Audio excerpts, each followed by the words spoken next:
Saludos, buenas noches. Audiencia masiva del YE, aquí en Es Asturias Televisión. Jornada esta de miércoles 8 de marzo, una noche en la cual les ofreceremos a continuación, para la inmensa minoría de aquellos que no les gusta el fútbol, un programa de 1 hora y media de contenidos variados e interesantes. Una jornada esta en la que hemos celebrado las festividades, entre otros, según el Santoral, y paso a relatarles lo que prácticamente podría ser el 11 de gala del Galatasaray de Turquía. En la portería, San Beremundo, línea defensiva para Teofilacto, Senano, Provino y Proterio.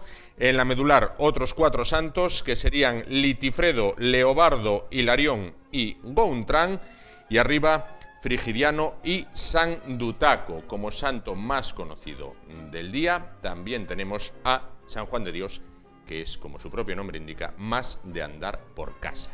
Hoy es el Día Internacional de la Mujer. Hablaremos de este tema a lo largo del programa. Y en efemérides, tal día como hoy, en 1820, Fernando VII, quizás el peor rey que ha tenido España en toda su historia, una bestia parda era este hombre, bueno, pues juró la Constitución de Cádiz de 1812 y no tardó en arrepentirse. Y con lo que se supone, en lo que es ya a nivel internacional, en 1923, en la Unión Soviética, Vladimir Ilyánovich Lenin, bueno, pues cedió su puesto, dejó el poder aquejado por problemas de salud. ¿Quién le sucedió? Pues el que fue el mayor genocida de todos los tiempos, Joseph Dugashvili, alias Stalin. En cuanto a nacimientos y defunciones, tal día como hoy, nació en 1974 el cantante venezolano Carlos Baute, y falleció en 1971 el actor cómico estadounidense Harold Lloyd.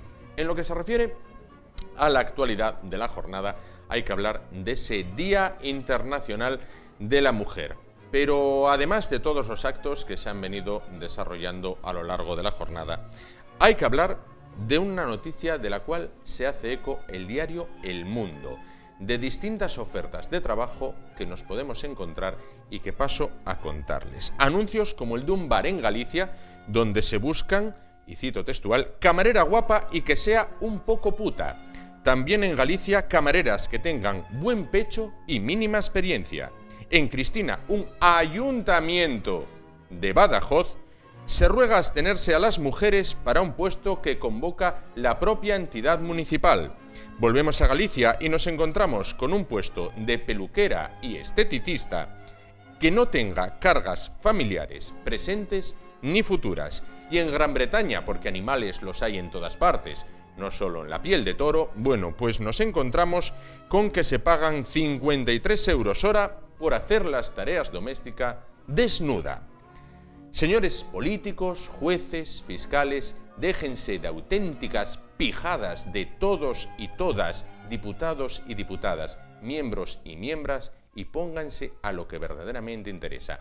Pongan mano en esto y acaben con esta lacra y los desalmados que son capaces de publicar ofertas de trabajo como esta. Eso sí, déjense y abandonen la vida de vividores y vividoras. Comenzamos.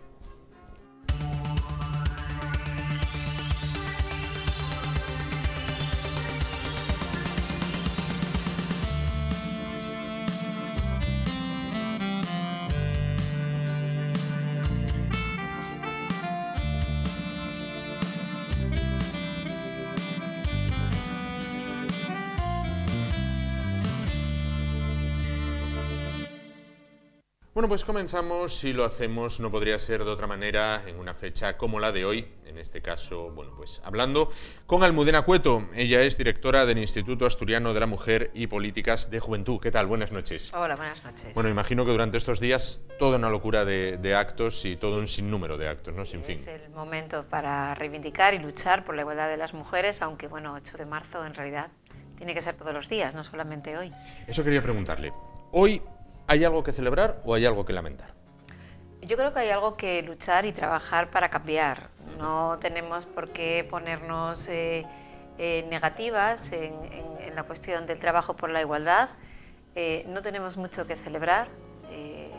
Muchas ya van muchas mujeres asesinadas este año 2017, que ha sido, pues, está siendo realmente duro el comienzo del año y no tenemos nada que celebrar. Sí que podemos reconocer el trabajo hecho, hasta dónde hemos llegado, pero es un día para luchar y para seguir trabajando por una igualdad real entre mujeres y hombres. Claro, y que no se quede, me imagino, solo una fecha, es decir, que no sean muchos actos estos días y luego...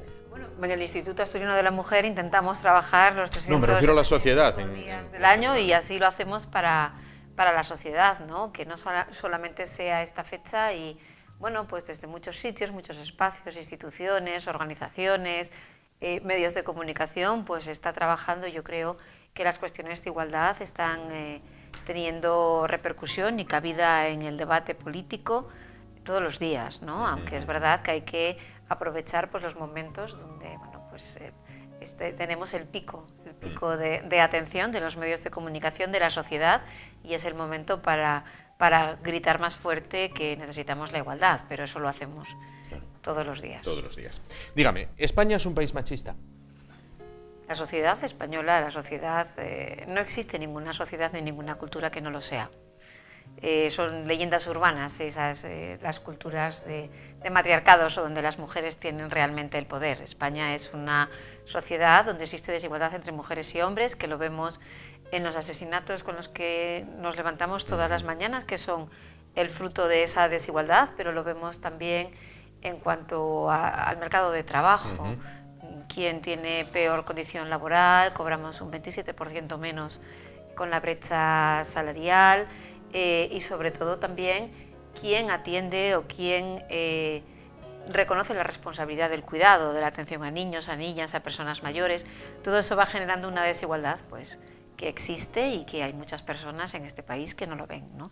Yo creo que el ser machista es no ver la existencia de esa desigualdad. Claro. ¿Hay techo de cristal para las mujeres en España? Sí, lo vemos. Hablaba ahora de la brecha salarial.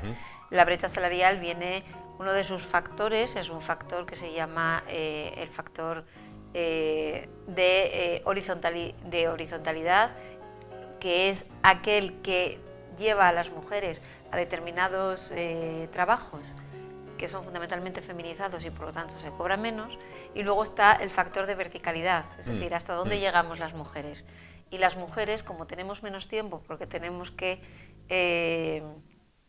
conciliar más que los hombres y tenemos esas responsabilidades de casa, del cuidado, pues el tener menos tiempo, menos capacidad para el desarrollo profesional.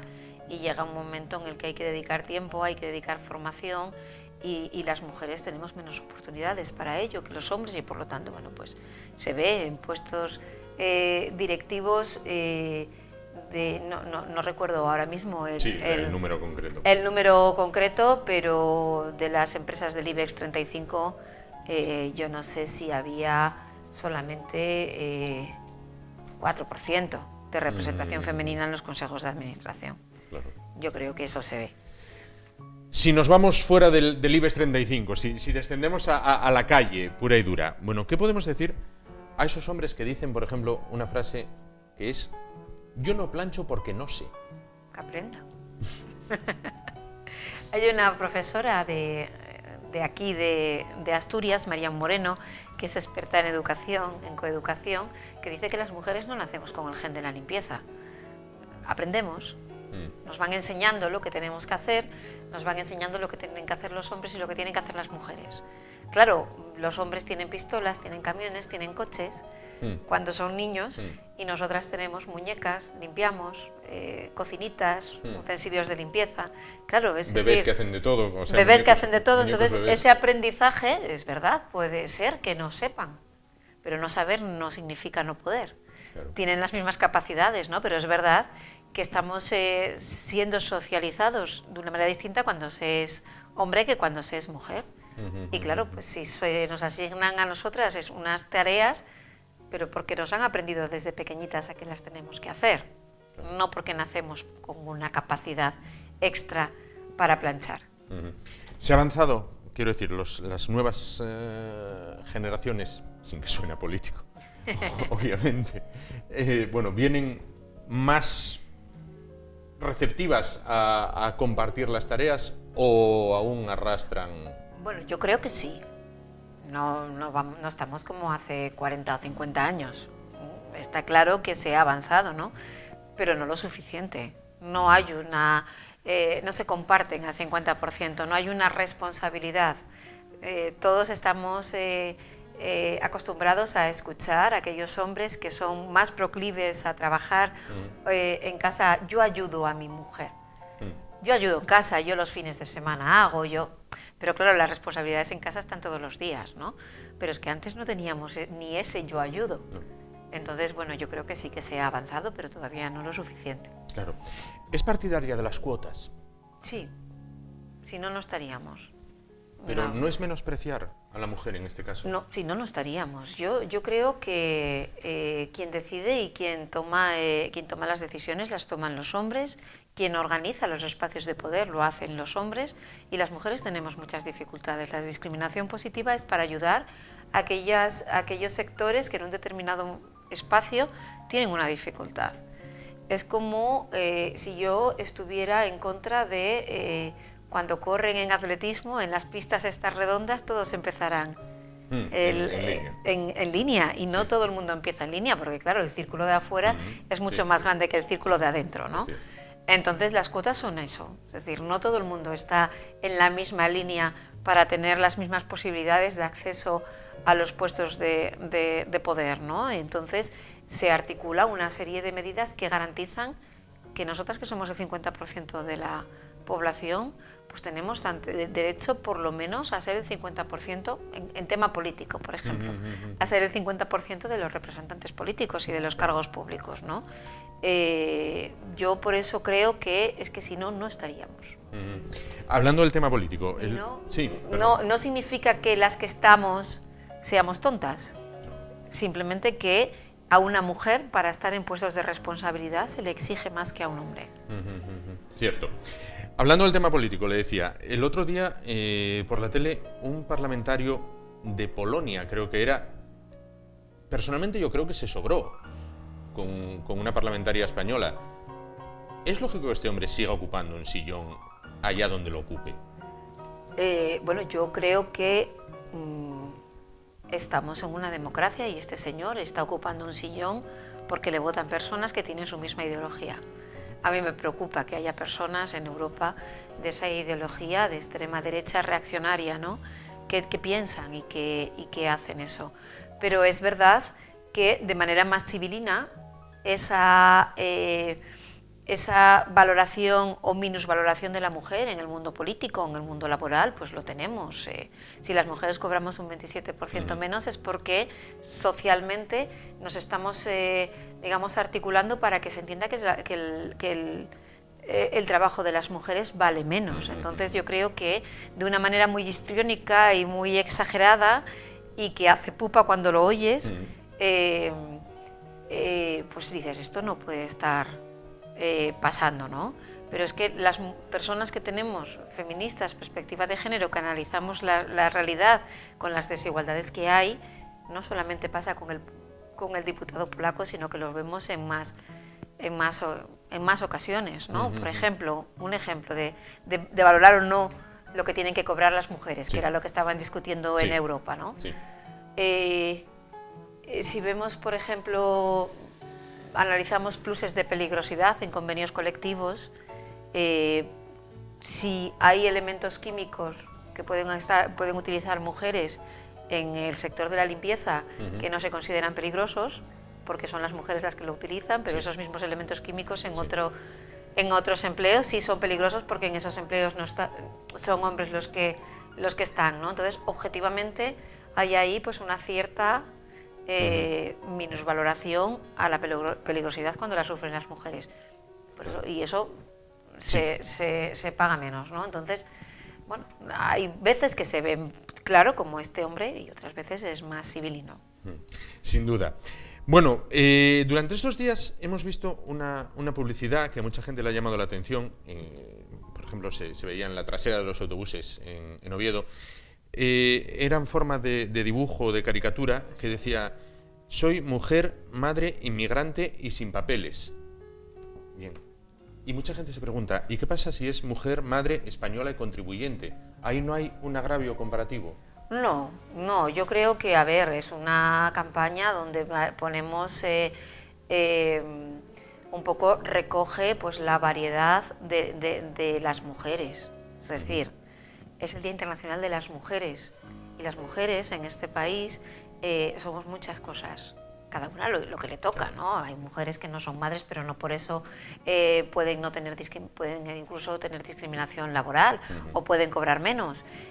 Simplemente yo creo que esa campaña, la campaña institucional de igualdad del Ayuntamiento de Oviedo, lo que quiere resaltar es todas esas dificultades que tenemos las mujeres en todos los papeles que podemos asumir. Pero quiero decir que también las hay de aquí de casa, no hay que ir a buscar gente que haya venido de fuera. Hay hay gente de aquí que también lo está pasando sí, verdaderamente mal. Pero yo es que entiendo que ese cartel las incluye a todas, no excluye a las de aquí, porque las de aquí son madres.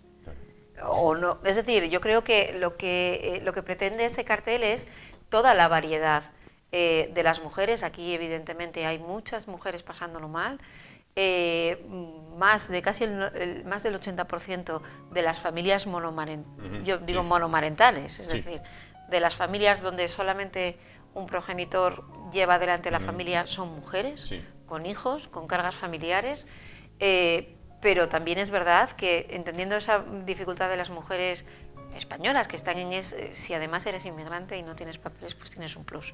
Sin duda. Mañana será día 9.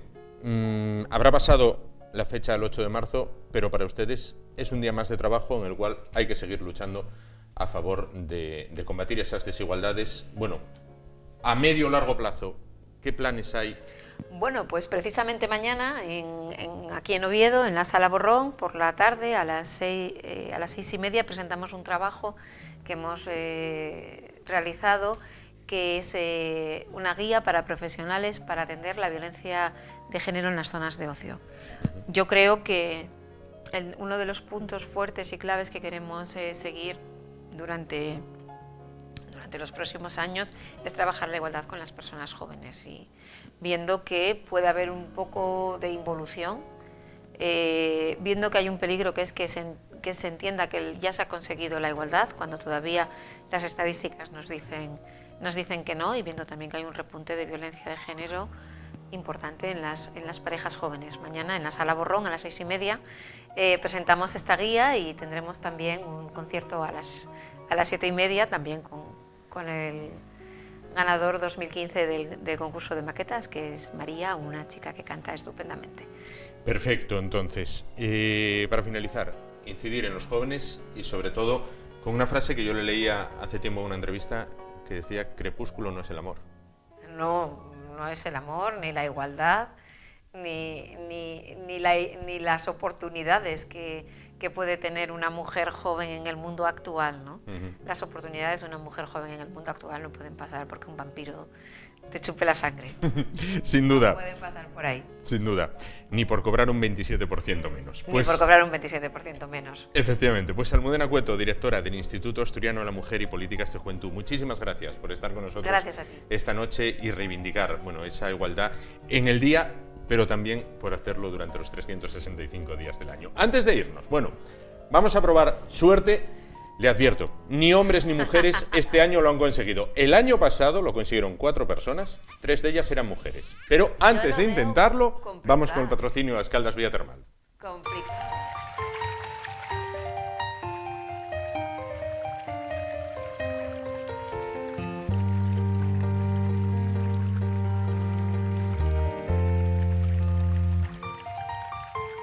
En el corazón de Asturias, Las Caldas Villa Termal.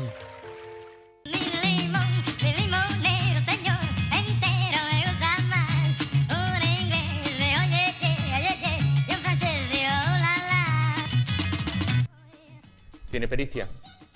No.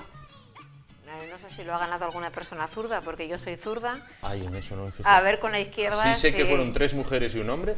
Sí, somos capaces. Vamos allá. Pero no tengo. Bueno, parece fácil, ¿eh? Vamos a intentarlo. Parece fácil, no lo es.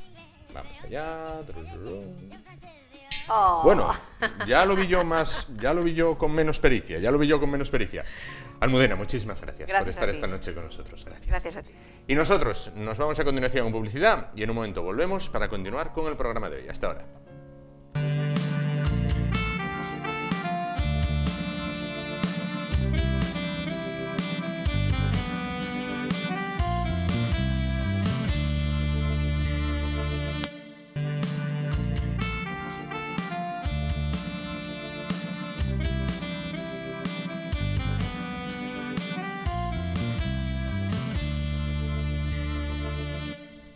Continuamos, si bien cambiamos totalmente de asunto. Bueno, vamos a hablar del Brexit, la espantada o huida o marcha, en definitiva, del Reino Unido del sistema comunitario europeo, del sistema común. Bueno, pues en lo que se refiere a España, bueno, pues son muchas las repercusiones, pero quizás en uno de los puntos de la península donde más se va a notar esta huida hacia adelante o esta marcha del Reino Unido, de los británicos, va a ser en Gibraltar. La semana pasada, la catedrática de Derecho Internacional Público de la Universidad de Oviedo, Paz de Andrés, publicaba un artículo en el diario El País en el cual, bueno, pues comentaba cuál va a ser la situación o cuál puede ser la situación de Gibraltar y los gibraltareños después de la espantada británica. Vamos a hablar de ese artículo, vamos a hablar con Paz de Andrés. ¿Qué tal? Buenas noches. Buenas noches. Bueno, pues entonces, ¿qué significa el Brexit para Gibraltar? Para Gibraltar es un problema gravísimo, porque la prosperidad de Gibraltar precisamente ha venido como consecuencia del ingreso del Reino Unido en su día en la Unión Europea.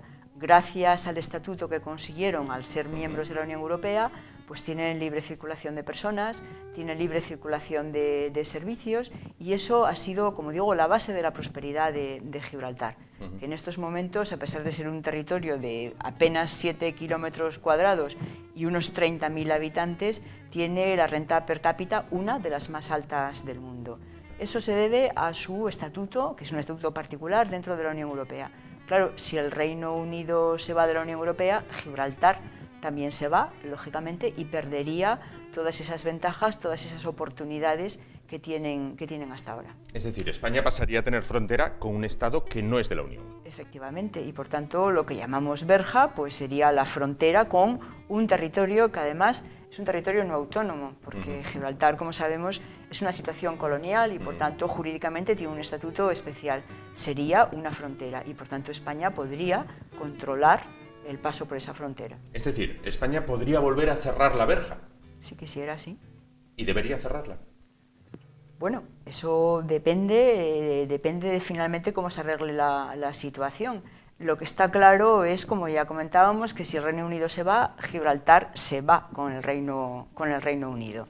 España lo que ha hecho ahora es una oferta, una propuesta de cosoberanía o de soberanía conjunta, que llama, según la cual se le permitiría a Gibraltar seguir vinculado al Reino Unido, pero al mismo tiempo vincularse también a España. Al estar vinculado a España, si aceptaran esa propuesta, si el Reino Unido la aceptara, pues entonces eso resolvería el problema de Gibraltar en relación con la Unión Europea, porque Gibraltar podría seguir vinculado a través de España, pero vinculado a la Unión Europea. De ahí la propuesta de España, que yo creo que es una propuesta razonable. ¿Esa soberanía compartida sería solo exclusivamente la respuesta? ¿La habría que esperar del gobierno británico o tiene que contar con la aprobación de los gibraltareños? Bueno, el tema de Gibraltar es un problema, y así lo han dicho las Naciones Unidas, entre el Reino Unido y España. Es una controversia entre dos estados. Sí. Y por tanto son ellos, y las Naciones Unidas lo dicen todos los años, son esos dos estados los que tienen que negociar para alcanzar una solución en relación con ese territorio, teniendo en cuenta los intereses y las aspiraciones de Gibraltar, dicen siempre los textos de Naciones Unidas. Otra cosa es que el Reino Unido internamente quiera tener en cuenta la voluntad de la población de Gibraltar, pero conforme al derecho internacional es una cuestión entre dos estados. La opinión de los gibraltareños mayoritariamente, y creo que por abrumadora mayoría, es no ser españoles, ¿no?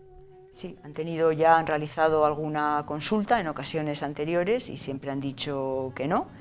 Y en particular el ministro principal de Gibraltar actual, el señor Picardo, siempre dice que Gibraltar nunca dejará de ser británicos. Es una de sus frases favoritas. ¿Y el bolsillo les compensaría ser españoles? Es que además en la propuesta que hace España no serían solo españoles, tendrían doble nacionalidad. Claro. Serían españoles y británicos, doble nacionalidad.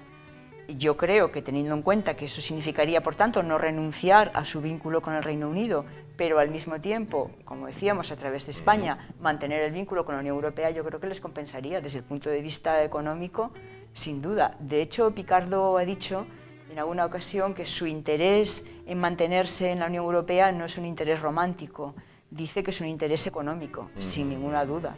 Claro que sí, por tanto, sí les compensaría. Claro. Apelando un poco a la realpolitik o a la flema británica o al carácter de los británicos, cuando digo los británicos digo en la isla, ¿no? En Gran Bretaña, si pudiera ser, y esto sería hacer política ficción, que dejaran de lado a los gibraltareños, ellos se quedaran con su base militar y de información, y lo que les ocurra a esta gente les daría un poco igual, ¿no? Bueno, ahora precisamente es un momento interesante para ver hasta qué punto el Reino Unido se interesa y se preocupa por Gibraltar. Gibraltar está moviéndose todo lo que puede para conseguir que en las negociaciones que el Reino Unido vaya a desarrollar con la Unión Europea se considere su problema particular y que incluso tengan un acuerdo especial.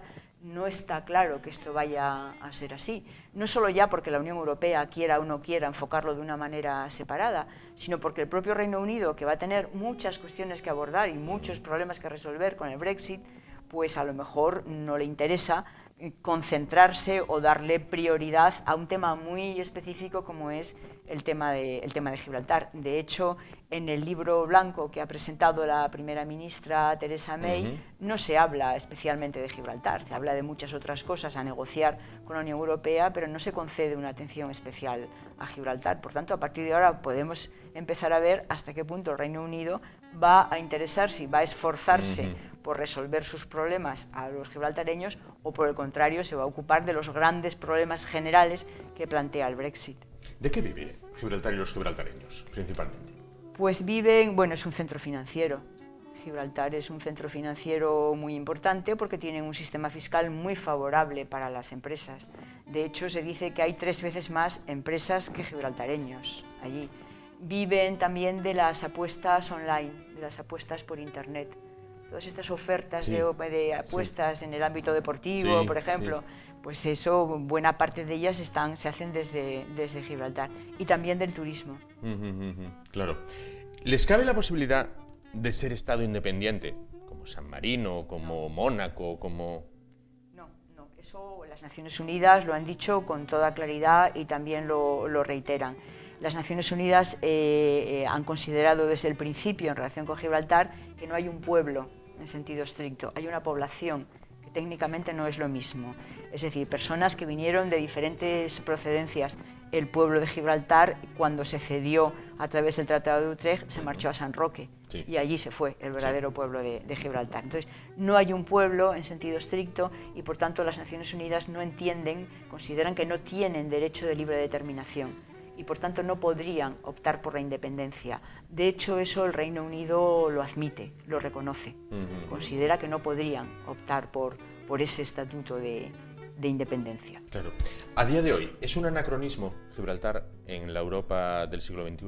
Yo creo que sí. Yo creo que es un anacronismo, no tiene ningún sentido que haya un territorio no autónomo, una situación colonial en Europa.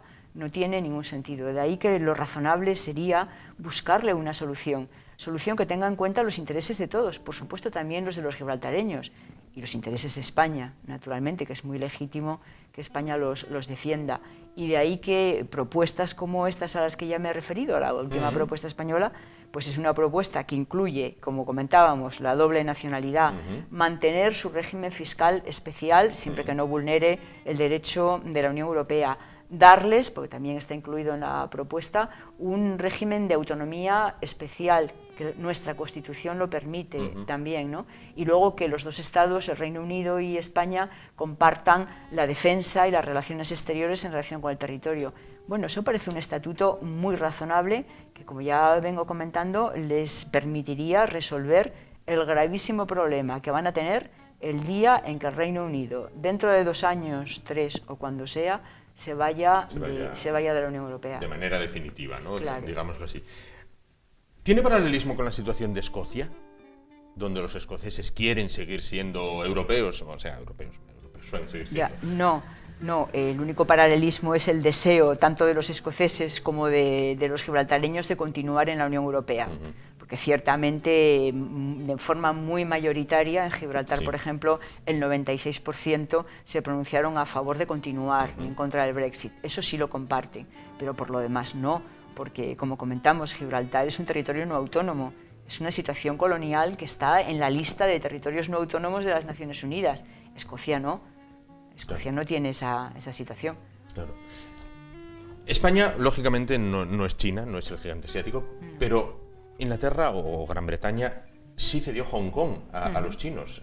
Así es. ¿Aquello cómo se articuló? ¿Cabría la posibilidad de hacer una cosa similar? Claro, no ejerce la misma presión España que China, lógicamente. Usted lo ha dicho, España no es China. China es una gran potencia y consiguió que el Reino Unido negociara un acuerdo mediante el cual pues, se solucionó aquella situación colonial y se estableció un estatuto especial para Hong Kong dentro de China. Nosotros no somos tan gran potencia como China, estamos bastante lejos de claro. serlo y por tanto digamos que no tenemos la fuerza como para conseguirlo, o al menos hasta ahora no hemos podido hacerlo. Claro. No obstante, y que conste, yo no conozco ningún habitante de Hong Kong, pero estoy seguro de que los habitantes de Hong Kong, hongkonitas, no sé llamarlos así, preferirían ser súbditos británicos que chinos. Y a eso Inglaterra le dio igual, ¿no? Bueno, pero es que Inglaterra, el Reino Unido, tuvo que reconocer que aquello era una situación colonial y que conforme al derecho internacional tenía que resolverla, no tenía ningún sentido que pretendieran mantenerlo a perpetuidad en aquella situación y por tanto ahí, en un acuerdo donde ambas partes cedieron, establecieron ese estatuto. En lo que se refiere a colonia o a territorio ocupado dentro de otro lugar, ¿hay paralelismo entre Gibraltar, Ceuta y Melilla? No lo hay, jurídicamente no lo hay, ninguno. Porque Gibraltar formaba parte del territorio español y fue cedido por el Tratado de Utrecht, mediante el cual se puso fin a la guerra de sucesión en España y que dio lugar, por ejemplo, fundamentalmente a que comenzara que se instalara en España la dinastía de los Borbones. Ceuta y Melilla en su día no pertenecían a ningún estado, en aquel momento no existía un estado en aquella zona y por tanto no existían vínculos anteriores de esos territorios con ningún estado preexistente porque no lo había. En el caso de Gibraltar sí, había un estado y ese estado es España. La relación que se puede establecer es con las Malvinas, con las Islas Malvinas. Eso sí, ahí se trataba también de un territorio que pertenecía a Argentina y que pasa al Reino Unido. Y por eso las Naciones Unidas enfocan el tema de Gibraltar y el tema de las Islas Malvinas de la misma manera, diciendo que es una controversia entre Reino Unido y España o Reino Unido y Argentina y que lo que tienen que hacer es negociar para resolver esa situación. ¿El tema Malvinas entiendo que también está estancado o también está en un proceso similar? No sé. Está en un proceso similar porque el Reino Unido de la misma manera pues no quiere hasta ahora negociar, ¿no? Con lo cual está incumpliendo una obligación internacional que tiene y que le recuerdan las Naciones Unidas. Los gobiernos argentinos yo creo que son más firmes a la hora de reivindicar las Islas Malvinas, ¿no? Y además Argentina tiene el apoyo de muchos estados latinoamericanos. Cada vez que hay cumbres latinoamericanas se suele aprobar una declaración apoyando a Argentina en relación con su reivindicación sobre las Malvinas. España no tiene tanto apoyo, tampoco lo hemos pedido, no es que no nos lo quieran dar, yo diría que es que tampoco lo hemos pedido, ¿no? Aunque la última cumbre iberoamericana sí ha aprobado una declaración de apoyo o dando la bienvenida a la propuesta de soberanía conjunta hecha por España. Claro, pero por ejemplo, cuando se hace una declaración de ese tipo, cuando la ONU realiza un escrito diciendo estas cosas, sí. A los británicos eso les da igual, o sea, es como en plan de bien, la ONU que diga, yo ya haré lo que me da la gana. Cuando se trata de una gran potencia, el Reino Unido también lo es, el interés fundamental del Reino Unido en relación con Gibraltar no es la población de ese territorio. Sí. El interés del Reino Unido es la base militar que tienen allí, que es muy importante, la base, el puerto, el aeropuerto, que por cierto está en el Istmo, sí. que fue ocupado con posterioridad al Tratado de Utrecht, y también, y es muy importante, y no siempre se habla de ello, la base de inteligencia que tiene el Reino Unido en Gibraltar. Claro. Y esa base de inteligencia le permite controlar todo lo que pasa y todo lo que se habla en esa zona del mundo. Los Estados Unidos también utilizan esas instalaciones y se benefician de esas bases. Eso es lo que le importa al Reino Unido y eso es lo que él quiere conservar. Y de ahí que hasta ahora el Reino Unido no haya querido afrontar el problema y hablarlo con España. Para finalizar con este tema, Entonces, desde el Tratado de Utrecht hasta nuestros días, quizás ahora sea el momento en el que más cerca estaría España de meter la patita en Gibraltar. Bueno, creo que es un buen momento y además yo creo, como ya dije antes, que es una propuesta razonable, que además es una base de negociación. Todos sabemos que en una negociación se hacen unas propuestas y luego se van ajustando recíprocamente a los intereses de una y otra parte.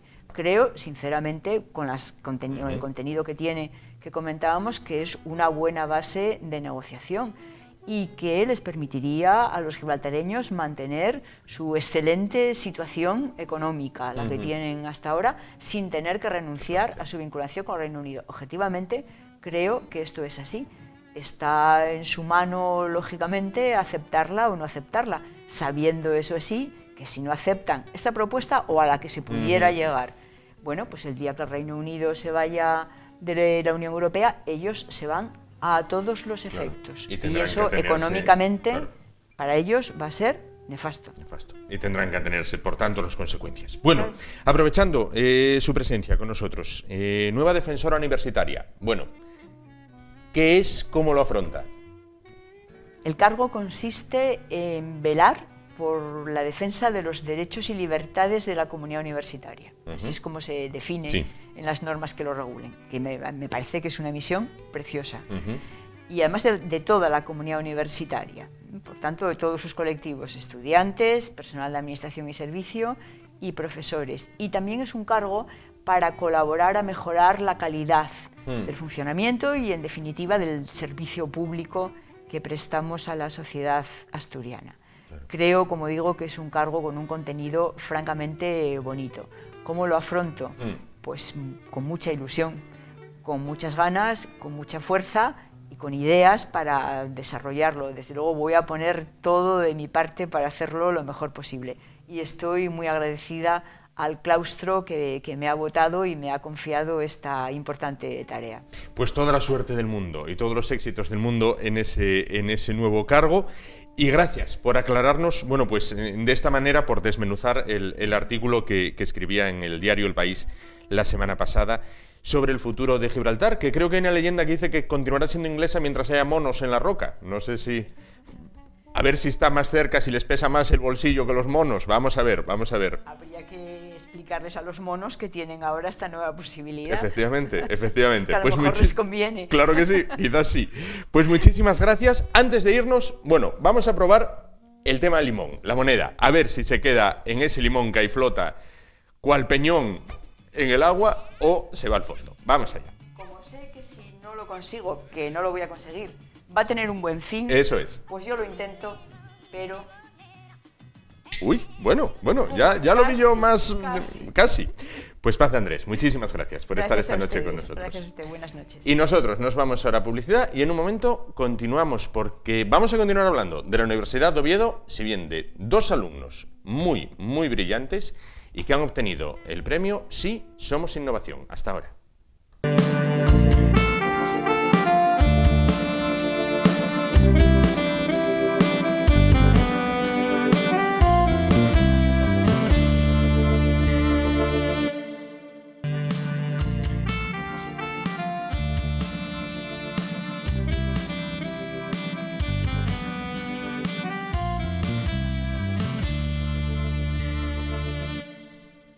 Continuamos y vamos a hablar a continuación de ciencia, pero no de ciencia teórica, con esos vídeos que les ofrecemos diariamente, eso vendrá después, sino de ciencia aplicada. Bueno, recuerdan que ayer estuvimos con un joven investigador de la Universidad de Oviedo que tenía nada más y nada menos que 24 años y le decía yo, madre, qué joven eres, y ya, bueno, pues investigador y premios. Bueno, pues hoy vamos al más difícil todavía, vamos a rizar el rizo más aún, porque tenemos investigadores de la Universidad de Oviedo que ganan premios y que son aún más jóvenes. Paso a presentárselos. Pelayo Díaz, estudiante de Ingeniería Marina. ¿Qué tal? Buenas noches. Buenas noches. Y junto a él César Martínez, estudiante de Ingeniería Mecánica. ¿Qué tal? Buenas noches. Buenas noches. Ambos dos con 22 años y ya premiados en el proyecto Sí Somos Innovación, con una iniciativa consistente en un sistema ecológico y de bajo coste para transportar y colocar de forma manual pasarelas en zonas de difícil acceso. Bueno, traduciendo, ¿esto qué es? Pues a ver, cuando tienes, tradicionalmente lo que se hace cuando tienes una distancia a salvar, pues se coge una grúa, se eleva al puente ya previamente construido y se coloca en su lugar.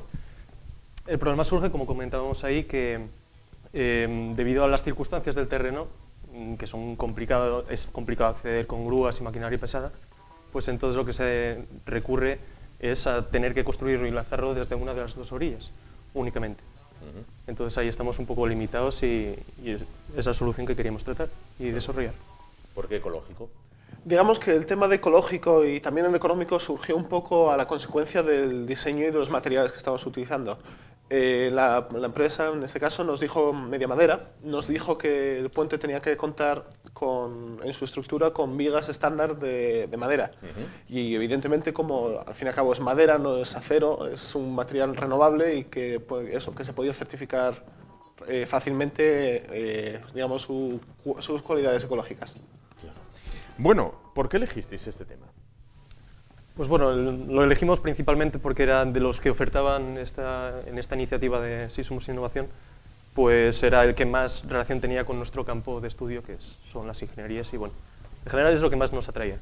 Sí, dentro de todo lo que se ofertaron había muchos que tiraban en torno al marketing o incluso a temas de desarrollo de software, materia que al fin y al cabo nosotros tampoco dominamos la gran cosa, así que intentamos tirar un poco hacia lo que sabíamos y a lo que nos llamaba la atención, simplemente. Tú eres estudiante de Ingeniería Marina, tú de Ingeniería Mecánica, el otro chico también premiado, Román Suluyanov, que esta noche no puede estar con nosotros, es estudiante de Ingeniería Eléctrica. ¿Cómo se llega a ese triunvirato de 3 ingenierías distintas? Quiero decir, no vais juntos a clase. No, evidentemente no, pero bueno, simplemente yo a César lo conozco de toda la vida y digamos fue de las primeras personas a las que contacté cuando supe de esta iniciativa y vaya, fuimos los que cogimos inicialmente la propuesta. Luego, como necesitamos un tercero, César contactó con Román, que yo personalmente no conocía y bueno, resultó ser un gran aporte al equipo. Sí, teníamos un poco de falta de personal y al final coincidíamos, aunque no teníamos estábamos estudiando la misma carrera, pues algunas asignaturas sí que las teníamos comunes, compartíamos tal. Y bueno, teniendo un poco de relación con él, pues le acabé ofreciendo la idea y le pareció bien. Y llevasteis adelante una UTE, en este caso, Unión Temporal de Estudiantes. Sí, efectivamente. Bien, que es el germen de Unión Temporal de Empresas que ya cuando tengáis más años, sin duda, realizaréis. Bueno, ¿cómo fue la experiencia de participar en este certamen de Sí Somos Innovación? Pues bueno, yo creo que fue muy positiva. Muy positiva, te empujaban un poco a pensar las cosas de otra manera diferente, de darle una vuelta de tuerca a las, no sé, a aquellas opciones que veías un poco, no sé, que veías con unos ojos un poco mal y tal, y bueno, en general eso fomentaban ese pensamiento crítico e innovador, que me gustó bastante. Sí, es que nosotros, la verdad es que la idea de cómo íbamos a hacer el puente surgió bastante rápida. Quedamos un día, creo que fue un jueves por la tarde, para repasar todas las ideas que habíamos tenido los tres y bueno, llegamos a algo que se parecía bastante a la idea final que presentamos. Pero es cierto que incluso en las sesiones que teníamos todas las semanas, creo que 2 veces a la semana, para, digamos, seguir trabajando el proyecto. En total de 24 horas, tengo que decir. 6 sí, horas, 6 horas cada 4 sesiones de 6 horas, pues te empujaban y te exprimían un poco más para sacar todo lo que había, digamos, y poco a poco ibas completando el proyecto con cosas que a priori no se te habían ni pasado por la cabeza. Ideas locas que, bueno, eso, como que piensas de otra manera y después, bueno, al final acabamos tendiendo ya por la solución que más o menos teníamos estudiado. Bueno, tengo que deciros que sois un rayo de esperanza, quiero decir, en muchísimos medios de comunicación, muchísimas veces, cuando se habla de jóvenes de vuestra edad, se habla para decir la generación Nini, la generación Botellón, la generación que no nos va a pagar la jubilación a los mayores nunca. Bueno, vosotros sois un rayo de esperanza, quiero decir. Botellón también hacemos. Botellón también hacéis. Sí, bueno, de vez en cuando, comedido. Y recogiendo siempre. Y recogiendo. Eso es muy importante. Efectivamente, claro. Pero bueno, vosotros de ninis tenéis muy poco. Bueno, hacemos lo que podemos. Claro. Se estudia. Bueno, bien, hay esperanza. Hay un rayo de esperanza en este país para aquellos que un día vamos a querer cobrar una jubilación. Bueno, ¿qué nivel había de participantes? Pues la verdad es que Incluso antes de, digamos, porque se hicieron 2 fases. Se hizo una fase inicial en la laboral y luego a la semana siguiente se hizo la final ya en la feria, en el foro de empleo, en la feria de muestras. Incluso al principio, con todos los grupos, creo que rondábamos los 12 grupos más o menos. La competencia era bastante feroz, porque de verdad había proyectos que nosotros ni nos imaginábamos qué solución podrían tener, y acababas viendo cómo iban saliendo cosas que en tu vida te hubieran pasado por la cabeza. Claro. ¿Y ahora qué? Una vez diseñado este sistema... Pues bueno, a ver, estuvimos hablando un poquitillo con el dueño de la empresa, con el jefe, que se llamaba, por cierto, esto... Ahora vas a quedar un poco mal. Sí, sí, puede ser. Vale. Bueno, bien, pero luego... se hace corte, ¿no? Bien. Pues eso, inicialmente pues hablamos un poquillo con él y nos comentó que le gustó mucho la idea. De hecho, en una de las sesiones que tuvimos con él, de reunirnos y tal, nos estuvo comentando cómo podíamos variar nuestra primera propuesta para que pegase mejor con las condiciones del reto, y al final acabamos optando por la suya. Le gustó mucho la presentación y demás. Si vemos algo de futuro a este respecto, pues no se sabe, no lo sabemos. Sí, eso queda un poco más en manos al final de la empresa, porque claro, nosotros hicimos el desarrollo, digamos, teórico del proyecto, si sería realizable, un poco el tema del marketing, pero al fin y al cabo, por ejemplo, temas como el estudio de mercado y otras formas, o sea, y diferentes pasos para llevar a cabo el proyecto quedan en mano de la empresa. Claro. Bueno, ingeniería marina, ingeniería mecánica, vamos a ir a un poquito más a largo plazo. Objetivos laborales, sueño laboral, ¿cuál sería? En mi caso, bueno, creo que lo tengo un poco más sencillo que la mayoría de ingenierías, porque ingeniería marina es una carrera bastante abocada digamos, a la salida laboral que tiene, que al fin y al cabo es trabajar en un buque, y bueno, es básicamente a lo que de momento aspiro de cara a los próximos años. A estar embarcado. Sí, a estar embarcado.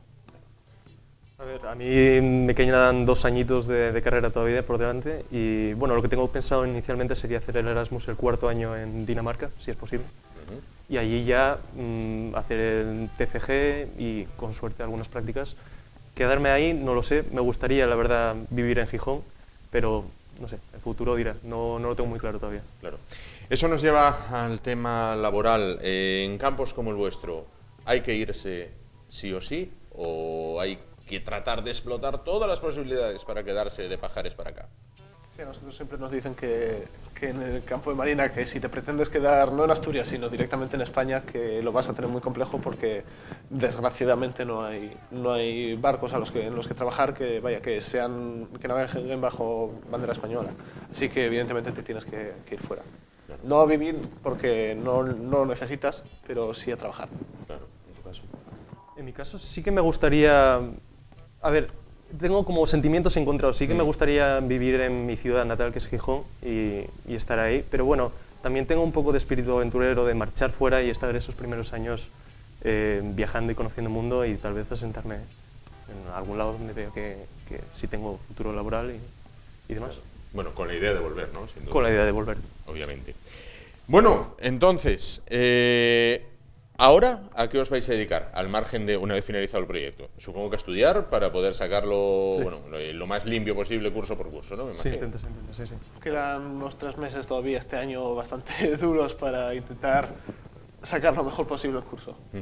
Sin duda. Bueno, pues toda la suerte del mundo para el curso, para lo que todavía queda, para esos 3 meses, bueno, como bien dice en este caso Pelayo. Y ahora vamos a plantearos la teoría. Vosotros, vamos, la manejáis... Vamos, sois unos fenómenos para esto. Ahora vamos a pasar a la práctica. Vamos a ver, Pelayo primero, después César, o al revés, el orden de los factores no altera el producto. Se trata de colocar la moneda sobre ese limón que ahí flota y que ahí se quede. Pelayo, como estudiante de ingeniería marina, cuéntanos un poco cómo se puede superar de manera teórica ese reto, y luego vamos con la práctica. A ver, mi especialidad es, digamos, dentro de marina es máquinas, que digamos es el tema de bueno, motores y demás. Bien. Lo cual me deja un poco, digamos, más falto en este tema que mis compañeros de puente, ya que son ellos los que estudian la estabilidad de un buque y cómo se debería de cargar un buque hasta el final. Bien.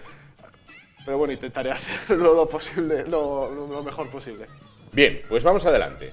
Vamos a probar, vamos a ver si hay suerte. ¿Puedo? Sí, sí, puedes, adelante. Tarararán. Tarararán. Se está moviendo, se está muy difícil.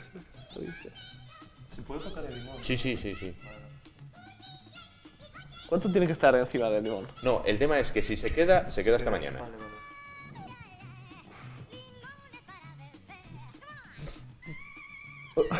A lo mejor limándolo un poquillo, ¿no? Para que quede una superficie plana. No se va a quedar. Uy, al fondo en este caso. Bueno, vamos a ver, César tiene la oportunidad de mejorar la marca de Pelayo. César, alto. Una aportación teórica. Aportación teórica. Bueno, la idea es eso, que quede más o menos en el plano que corta el limón por la mitad, que coincide con el centro de masas. Lo que intentamos es que se equilibre. Bien, para futuros participantes, porque esto genera mucho debate, ¿es mejor una moneda de bajo calibre, llamemos 10 céntimos, tal, que es más pequeñita, tiene menos diámetro? ¿O es mejor, como optan otras personas, por 2 euros que dicen mayor diámetro, mayor superficie de aterrizaje? No, porque la moneda de 2 euros también pesa más. Y como cualquier persona que haya conducido en su vida sabe, un coche deportivo es bajo, no alto. Un todoterreno tiende a caerse en las curvas. Y además, lo de la gran superficie, eso no tiene mucho sentido, porque debido a que el limón tiene una forma así un poco ovalada, pues al final en los extremos de una moneda de 2 euros van a quedar al aire, al igual que van a quedar esta. Pero, o sea, yo creo que esa es la idónea. Es la idónea. Bueno, pues vamos adelante. Vamos allá. Probemos a ver. El pulso mío. Bueno. Bueno, oye, lo importante era intentarlo, lo importante sin duda era intentarlo, y lo habéis intentado, oye, y muy bien. Yo ya vi gente que lo hizo muy rematadamente peor. Pues Pelayo Díaz, estudiante de Ingeniería Marina, todo el éxito para lo que queda de curso. Lo mismo te digo, César Martínez, estudiante de Ingeniería Mecánica, y también, bueno, para vuestro compañero Román Soluyanov, que no ha podido estar con nosotros esta noche. Todo el éxito del mundo. Y muchísimas gracias por estar esta noche con nosotros y demostrarnos que hay más que botellón, que hay más que ninis y que hay mucho cerebro en Asturias que, desgraciadamente, bueno, pues va a tener que irse para buscarse un futuro. Bueno, vamos a ver, oye, si la situación mejora y os podéis quedar aquí, sin duda. Muchísimas gracias a los dos. Y de la ciencia aplicada, vamos a la ciencia teórica. Con este congreso que hemos inaugurado en Granada, pretendemos reunir a los investigadores más relevantes a nivel internacional para discutir los últimos avances en el estudio de uno de los fenómenos más energéticos en el universo, que son los jets relativistas. Los jets relativistas son unos fluidos de muy alta velocidad, de hecho con una velocidad muy cercana a la máxima que se puede dar en la naturaleza, que es la velocidad de la luz, y son muy colimados y transportan energía desde las zonas más internas hacia el exterior. De hecho, los jets relativistas son uno de los fenómenos más recurrentes en el universo, se dan en multitud de escenarios astrofísicos. Suelen estar asociados con sistemas que involucran un agujero negro, ya sea de tamaño estelar, en el caso de una estrella que muere, o bien agujeros negros supergigantes del tamaño de miles de millones de veces el tamaño de nuestro Sol, que se sitúan en lo que denominamos galaxias activas. En los estudios de jets relativistas hoy en día consiste, yo diría fundamentalmente en dos campos. Uno de ellos es el observacional, en el cual la combinación de observaciones astronómicas a lo largo del tiempo, digamos seguimientos temporales, en todos los rangos espectrales disponibles, tanto desde el espacio como desde Tierra hoy en día, nos permiten pues, las observaciones más detalladas del estudio de este tipo de objetos, lo cual nos está permitiendo empezar a entender mejor o hacer una mejor interpretación de los mecanismos de emisión, de radiación de estos objetos en todos los rangos del espectro, ¿no? Los observamos con una técnica que se denomina interferometría de muy larga base, que consiste en unir la señal de radiotelescopios que están repartidos por toda la superficie de la Tierra, de tal manera que sintetizan una antena equivalente del tamaño igual a toda la Tierra en sí. De esta manera conseguimos una resolución sin precedentes en astronomía, pues del orden de miles de veces mejor que la que obtiene, por ejemplo, el telescopio espacial Hubble.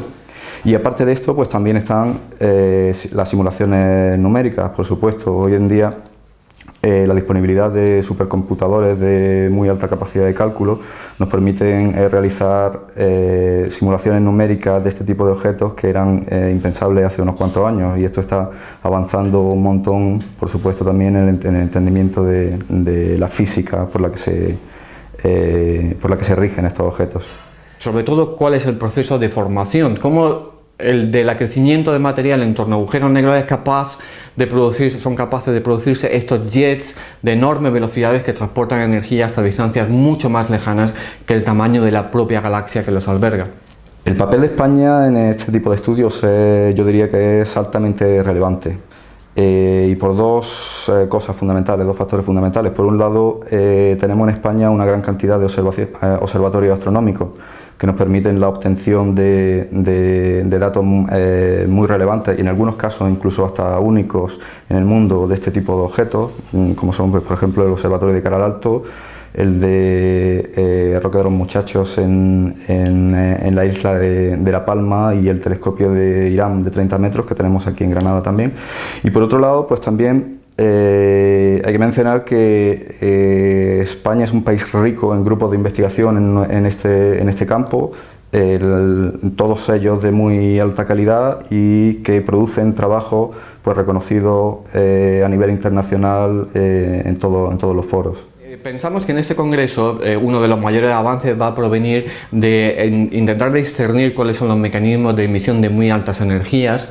Luego va a haber unos avances espectaculares en cuanto a las observaciones de interferometría de muy larga base, puesto que hace poco se ha lanzado un satélite, una antena que está en órbita terrestre, que unida a las antenas que están en Tierra va a proporcionar una resolución angular del orden de decenas de microsegundos de arco, con lo cual veríamos, pues, para que hagáis una idea, una moneda en la Luna seríamos capaces de distinguir.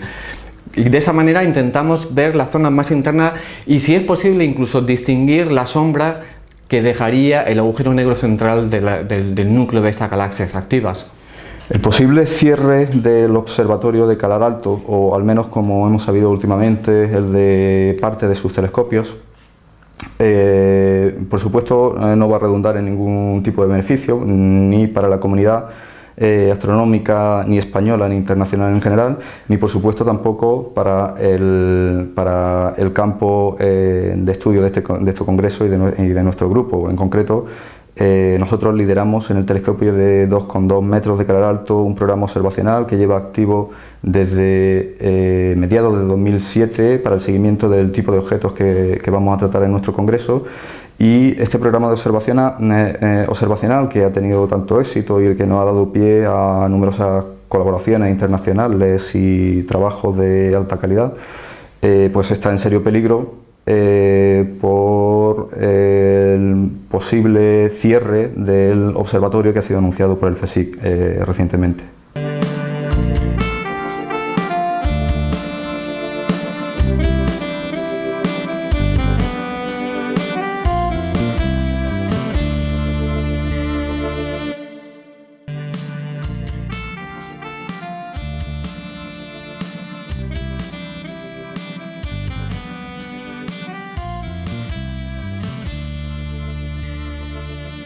Continuamos y afrontamos ya lo que es la recta final del espacio de hoy, de este miércoles 8, Día Internacional de la Mujer.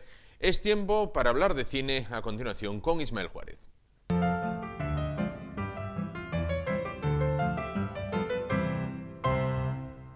Ismael Juárez, coeditor de la revista Cortosfera. ¿Qué tal? Buenas noches. ¿Qué tal? Buenas noches. ¿Cómo estás? Bueno, bien, pues hoy para hablar de cine, también en esta jornada, bueno, pues cine que tiene que ver con la mujer y con el tema de la problemática de género en este caso, ¿no?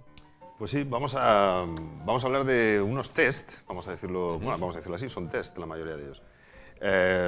Y todo ello arranca en los años 80, que tienen que ver con, tratan de medir o analizar o reflexionar sobre la representación de las mujeres en las películas. No solamente en las películas, también se puede llevar al cómic y se puede llevar a otros medios, ¿no?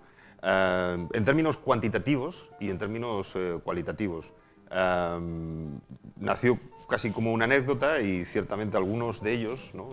los últimos, como ya veremos, bueno, no son del todo científicos, pero como mínimo sí invitan a reflexionar, porque te hacen darte cuenta de hasta qué punto es verdad que las mujeres están infrarrepresentadas en términos cuantitativos, pero también cualitativos, en las películas. Y bueno, ya digo, yo cuando descubrí esto hace un par de años, me llamó mucho la atención. Y creo que es una cosa que, con esto no quiero decir que se puedan, a las películas haya que clasificarlas de machistas o feministas. Pero si te parece, avanzamos y lo voy explicando poco a poco, porque vamos sí creo... Vamos por Sí, uno sí, por uno. sí. El primero es el test de Bechdel. Sí, el test de Bechdel, sí, es el más famoso, es el más antiguo también. Sí. Es un test que nació, vamos a decir, casi por casualidad, ¿no? En un cómic, en una historieta de una revista en Estados Unidos, una revista de temática gay. Entonces, de temática gay. Entonces la historieta se trataba de una pareja de mujeres en la que una le decía a la otra, oye, ¿por qué no vamos al cine? ¿No? Y la pareja le decía, bueno, yo tengo 3 normas para ir a ver una película. Que en la película aparezcan al menos 2 mujeres. Que esas 2 mujeres hablen entre ellas en algún momento de la película. Y que esa conversación, al menos una conversación que tengan esas mujeres, no verse sobre ningún hombre. Ya sea marido, exmarido, padre, hijo. Bueno, pues el 80% de las películas no pasaban ese test. El 80% de esas películas no pasaban ese test. Es decir, ¿tú te imaginas que la mayor parte de las películas fuese difícil encontrar a 2 hombres hablando entre ellos y que además esa conversación siempre versara sobre mujeres? Sería como extraño, ¿no? Sería extraño. Sería extraño. Bueno, pues a partir de esa historieta, que fue, bueno, pues no pensaba sentar cátedra, ¿no? Pero sí, digamos, desde el ámbito feminista principalmente, pues empezó a desarrollar, vamos a decir, no una teoría, pero sí un análisis, ¿no? de la representación de la mujer en los medios. Se le añadió, digamos, una premisa más, y es que esas 2 mujeres tuviesen nombre. Porque sí es verdad que en muchas películas pueden aparecer 2 mujeres, pero no tienen ninguna participación. Sencillamente, oye, dame 1 kilo de pescado y ahí te va. Y ahí te va, ¿no? Y ya está.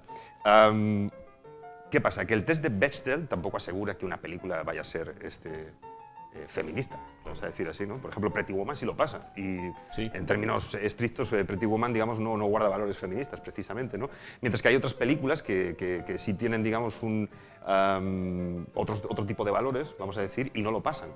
Pero el test de Bechdel sí nos permite, digamos, bueno, de un modo muy gráfico, tal y como acabamos de hablarlo, pues ver hasta qué punto eso, bueno, está infrarrepresentada la mujer, ¿no? Y que ayuda también, yo pienso, a que el público reflexione, pero incluso los propios creativos también, ¿no?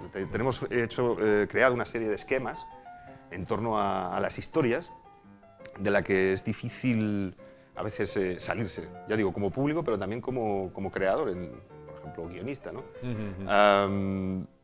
Hay que decir que, obviamente, todavía hay personas que tienen prejuicios hacia este test, que tampoco pretende ser científico, ¿no? Ni un posiblemente dogma, es gráfico. ni nada, sí. Pero en Suecia este test, Suecia que siempre además está a la vanguardia, ¿no? de la igualdad y bueno, de los derechos, ¿no? Pues allí es oficial. O sea, de igual forma que hay una categoría para la violencia, para el sexo, como en la mayor parte de los países, también existe para la brecha de género. Y se utiliza el test de Bechdel. Desde el año 2013 se lleva usando. Y no sé si eso se acabará extendiendo. Y insisto, no quiere decir que una película que no pase sea una mala película o que sea machista o que haya que condenarla. No, todo lo contrario. Sencillamente, como punto de reflexión, me parece muy, muy, muy interesante. Ajá. El siguiente es el principio de Pitufina. Sí, esto no es un test, pero ya digo que a partir de Bechdel se han ido, se han ido añadiendo principios, test que intentan hablar de... esto sería más bien en términos cualitativos, ¿no? Aquí no hablamos de porcentajes tampoco, pero ¿tú sabes cómo nació Pitufina? No. ¿No sabes cómo nació Pitufina? Bueno, pues los pitufos, ¿no? Vivían en su aldea, ¿no? Estaban ahí todos felices y contentos, todos azules ellos.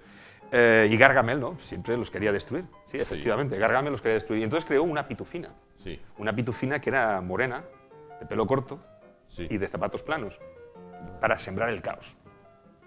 Pero Papa Pitufo, con un conjuro, una pócima, la transformó en una pitufina buena. Entonces la convirtió en rubia, la convirtió la puso el pelo largo y le puso tacones, obviamente, ¿no? La sexualizó, vamos a decirlo así, ¿no? ¿Cuál es la función de pitufina? O sea, imagínate, estamos hablando de un montón de hombres, ¿no? Bueno, estamos hablando de pitufos, pero un montón de hombres en el que hay una mujer que tiene una función que es básicamente, bueno, pues animarles, ¿no? De hecho, en el momento en el que la convierten en pitufina, todos se dedican a llevarla regalos. En realidad, pitufina es un personaje principal sencillamente por ser mujer. Bueno, ¿qué pasa? Que hay muchas películas en las que existen personajes femeninos más o menos interesantes, pero que están rodeadas de hombres. No pasan el test de Bechdel, ¿no? Sí. Pero que están creadas, por ejemplo, un ejemplo claro sería, por ejemplo, Ocean's 11. Están todos los guapos, vamos a decir así, ¿no? Brad Pitt, George Clooney, Matt Damon. Y tenemos ahí a Julia Roberts. Sí. ¿Cuál es la función de Julia Roberts en esta película? No lo sé. Realmente es adornar, es motivar a George Clooney para metérsela al otro un poquito más. Pero realmente ese patrón de una mujer rodeada de hombres es un patrón que se da en bastantes películas. Mientras que el patrón contrario no lo encontraríamos. El patrón de un hombre rodeado de mujeres es un patrón que no se da. O sea, además, un hombre rodeado de mujeres y que su participación es casi de adorno, ¿no? Vamos a decirlo así, claro. Por mucho que sea Julia Roberts. Pero realmente, si uno piensa en la trama de Julia, o sea, la participación de Julia Roberts en Ocean's 11 no es, solamente está ahí para que veamos que George Clooney no solamente le motiva el dinero, sino que también tiene una cuestión personal ahí. Solamente sirve para eso, para complementar las motivaciones del varón en esta cuestión. Bueno, oye, mira, es curioso, nunca me había fijado en lo de este tema del principio de pitufina, pero es cierto. El test de la lámpara sexy. Sí, el test de la lámpara sexy, de alguna forma abunda en lo que estoy diciendo. Bueno, ya digo que se van añadiendo cosas. Esto tiene un poquito de mala leche, ¿no? Esto nació en los años 90 también, un articulista feminista, pero que también de una forma más o menos irónica, casi sarcástica, bueno, señala una cuestión. Si tú coges una película y a un personaje femenino lo puedes sustituir por una lámpara bonita y no cambia la trama prácticamente, pues no pasa el test. Hay un montón de películas, tú piénsalo. Ya sé que es muy tonto lo que estoy diciendo. Ya te digo que es como una broma, pero una broma vamos a decir que tiene una parte de razón, pero obviamente sí, no deja de tener su gracia. Hay muchos personajes femeninos creados sencillamente para adornar. La clásica en la que está el personaje, ¿no? Está ahí el marido y la mujer está sirviendo los platos y tiene una conversación o hay pero que no aporta nada a la trama. ¿Qué pasa? Que es cierto que hay veces que sí aportan algo de información a la trama, en muchas ocasiones. Entonces se ideó otra, que es el test de la lámpara sexy con post-it. Es decir, si tú a ese personaje femenino lo puedes sustituir por una lámpara bonita y le pones un post-it con la información que aporta y no cambia prácticamente la trama, ya digo en términos un poco surrealistas, pero no aporta, no pasa el test, o sí lo pasa el test, bueno, en los términos así. Con el post-it hay un montón de películas que pasan, hay un montón de personajes femeninos que sencillamente están ahí para aportar una información que generalmente tiene que ver con una trama en torno a un hombre. Esto, digamos que no está en discusión con el test de Bechdel, simplemente lo complementa. Y ya digo, esto no es científico, simplemente son, vamos a decir, creaciones ensayísticas, ¿no? Pero que si uno se pone a ver películas y reflexiona sobre ello, se encontrará que se da con mucha frecuencia. O sea, no hay ningún dogma en todo ello. Claro. Pero es bastante curioso que en muchísimas películas el personaje femenino... por ejemplo, me estoy acordando de No es país para viejos. No es para viejos. No la vi. Pues en No es país para viejos los personajes femeninos están simplemente para adornar. Incluso el personaje de la novia del protagonista realmente sería una lámpara bonita con un post-it. Y no cambiaría prácticamente la trama. Claro. ¿Y qué es el test de la mujer en el frigorífico? Abundaría en eso. Esto, digamos, nació más en el cómic, ¿no? Dentro de esta vertiente. Se llama el test de la lámpara de... mujer en el frigorífico. Mujer en el frigorífico, que ya los estoy mezclando. En base a un cómic, que yo no, ya sabes, ya dije alguna vez que yo no entiendo mucho de cómics, ¿no? Pero a un cómic de un superhéroe en cuestión, que no recuerdo cuál es, en el que arrancaba todo su... se motivaba en un momento dado, ¿no? Para matar o para luchar contra el malo, porque a su mujer la habían, bastante desafortunado por otra parte, la habían descuartizado y la habían metido en un frigorífico, y eso salía en la escena. Sí. Entonces, a partir de también se empezó a desarrollar hasta qué punto se utilizan los personajes femeninos, no los personajes femeninos, el sufrimiento de los personajes femeninos, simplemente como complemento, como motivación para que el varón haga una cosa o haga otra. Es decir, es bastante, por ejemplo, vamos a poner el ejemplo más bestia, ¿no? Es bastante común en el cine utilizar la violación de una mujer, Sí. no tanto para ver el sufrimiento de la mujer, sino para ver el sufrimiento del hombre, y que eso le lleva a hacer una determinada, ¿no? A matar a los malos, o volverse introvertido, o tener un problema. Pero, haciendo una pregunta, Sí. con todos estos test, Bechdel, Pitufina, lámpara sexy, con y sin posit, el frigorífico, ¿esto hay alguien que llegue a decir, por ejemplo, King Kong es una película machista porque utilizan una rubia muy mona atada a un poste, que llega un super mono allí que la coge y tal, y entonces un tío la quiere rescatar? Es que yo creo que si consideramos que King Kong es una película machista, entonces mira, apaga y vámonos. A ver, vamos a ver. No lo digo por ti, ¿eh? Entonces No, pero- apaga y vámonos. No, O pero sea, no estamos hablando... A ver, las conclusiones que luego cada uno saque, eso ya pertenece, bueno, iba a decir al ámbito privado, no, al ámbito privado y al ámbito público, como uno lo quiera exteriorizar. Simplemente se plantean estas cuestiones que sirven para reflexionar sobre ellas. Luego las conclusiones que tú quieras sacar... Claro, vale. Sí, son distintas. entendido. Pero sencillamente, si uno se pone a analizar, en los cómics es muy evidente, al parecer, porque ya digo que no, Sí. yo no soy consumidor de cómics. Sí, bueno, pero sí es cierto que en el cine, si uno se pone a analizar la mayor parte de las películas, el sufrimiento de las mujeres Sí. no viene tanto para hablar del sufrimiento de esa mujer y articular una trama en torno a ese sufrimiento, y he puesto un ejemplo bestia, ¿no? El de la violación de una mujer, sino eso va a hacer algo que cambie o que desarrolle en el varón. Simplemente para reflexionar que ese patrón se repite. Claro. Ya he dicho que muchas veces estos test se cumplen o no se cumplen, y eso no quiere decir que sea machista, pero sí ponen de relieve una cuestión. A veces estamos hablando de los porcentajes de películas protagonizadas o no por mujeres, o dirigidas o no por mujeres, o si en la Academia de Cine norteamericana existen porcentajes de hombres o no existen porcentajes de mujeres, de si los productores son hombres en su mayoría o si no lo son. Esos porcentajes son importantes, pero también es cierto que las historias que se desarrollan crean unos esquemas mentales a los que todos estamos sujetos desde niños. Y entonces, bueno, creo que es interesante que, sencillamente, sin ponerle calificativos, bueno, reflexionemos sobre ello. Luego, las consideraciones, eso ya pertenece A cada uno. Bien. El test de Makomori. Efectivamente, este ya es más reciente. Estamos hablando, todo esto luego ya se empezó a desarrollar. Al principio nació, digamos, de un ámbito feminista, y luego las redes sociales e internet ha hecho que bueno, se vayan añadiendo cosas. ¿Qué pasa? Que el test de Bechdel, como que resulta a veces incompleto, ¿no? Para muchas personas, sencillamente pone de relieve en términos cuantitativos, la representación de las mujeres en el cine, pero volvemos a lo mismo. Pretty Woman pasa el test y en realidad... Tampoco habrá nadie que considere que Pretty Woman es una película machista. Bueno, yo diría que sí, pero bueno, oye, eso es una... Vale, es mi opinión. Pero bueno, quiero decir, también dije en una ocasión que la forma en que lo que el viento se llevó sí tiene connotaciones racistas, y me sigue gustando. Las cosas hay que entenderlas en su contexto. O sea, tampoco se trata de demonizar, pero sí, o sea, yo qué sé, yo en un determinado momento también puedo ser machista, o sea, reflexionar sobre distintos aspectos no lleva tampoco a demonizar, bajo mi punto de vista. Bien. La cuestión es que esta película, una película de Guillermo del Toro, pues existe un personaje femenino que consideraron, es una película, a priori, si tú la ves, parece la típica película de testosterona fantástica, hombres por todas partes, y efectivamente, es todo hombres. Aparecen, creo que 3 mujeres en toda la película, y 2 de ellas ni sabemos el nombre ni hablan.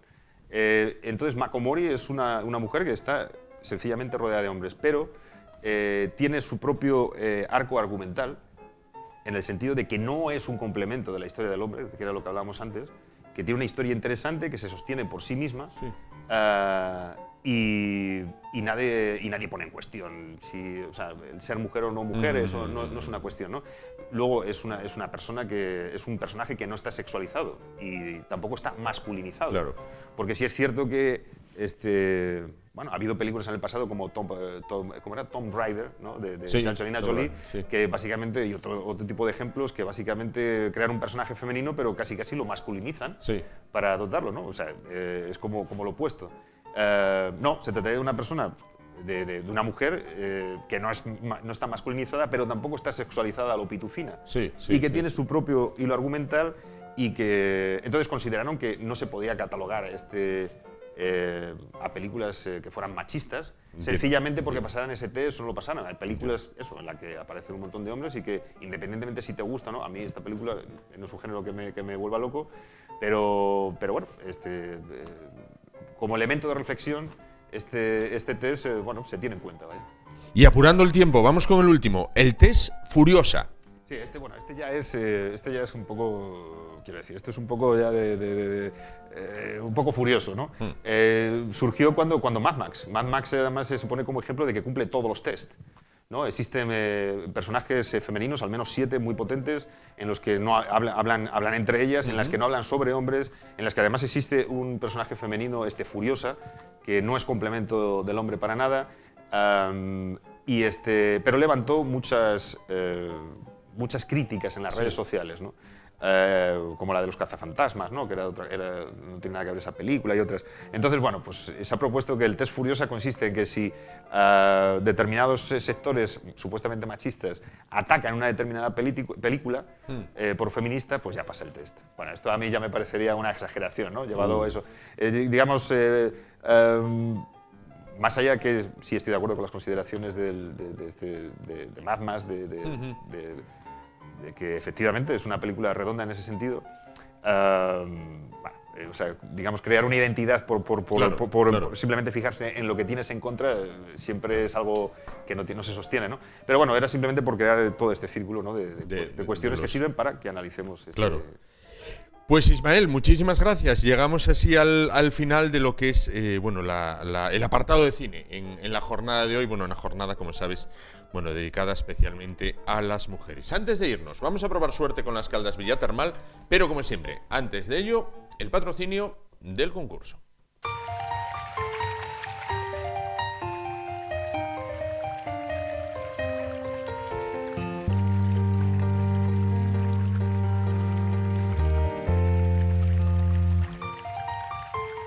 En el corazón de Asturias, Las Caldas Villatermal.